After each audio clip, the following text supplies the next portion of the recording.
Story 5, The Nightstand Call. I lost my phone at a local bar during a night out with friends.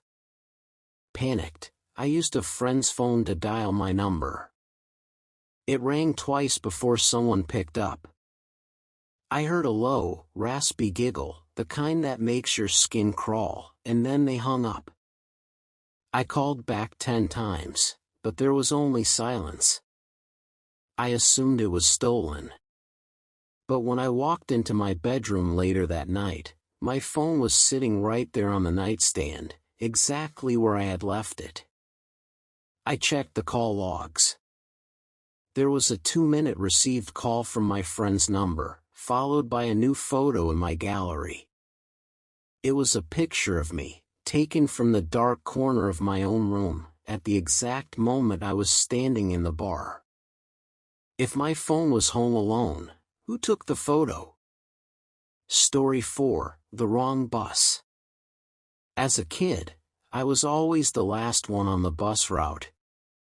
One morning, a yellow bus pulled up, but the windows were pitch black and it was deathly silent inside. The driver had a sweat-drenched face and a smile that was far too wide for his head. He told me to hop on. Something felt wrong. When I looked at the dark reflection in the bus window, I didn't see myself standing on the sidewalk.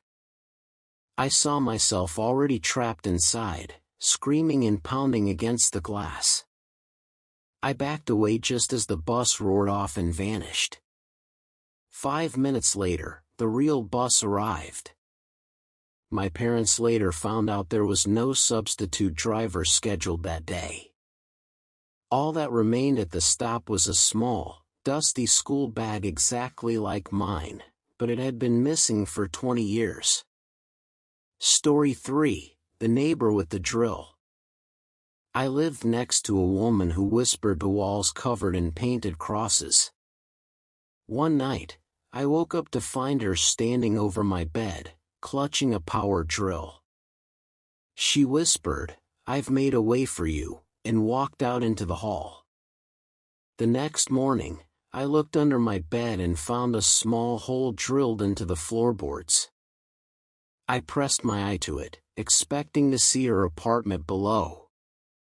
Instead, I saw a vast, bottomless void filled with thousands of glowing eyes staring back at me. When the police finally took her away, they found no furniture in her unit, just my full name carved thousands of times into every inch of the walls. Story 2, The Stolen Bike. Someone broke into my car at work, but they didn't steal the stereo or the loose cash. A few hours later, while cycling home, a man on a vintage bicycle began trailing me. As he pedaled past, he shot me an insane grin and placed a finger to his lips, signaling me to be quiet. That's when I realized he was riding my mother's old bike. I raced home to the garage, but the bike was gone. In its place, on the cold concrete floor, was a neat pile of my own baby teeth that had been lost for decades. A note beside them read, "I already had your house keys. I just needed the bike so I could follow you home." Now, every night, I hear the faint ring of a bicycle bell coming from right beneath my bed. Story 1, 4 and 17 seconds a.m.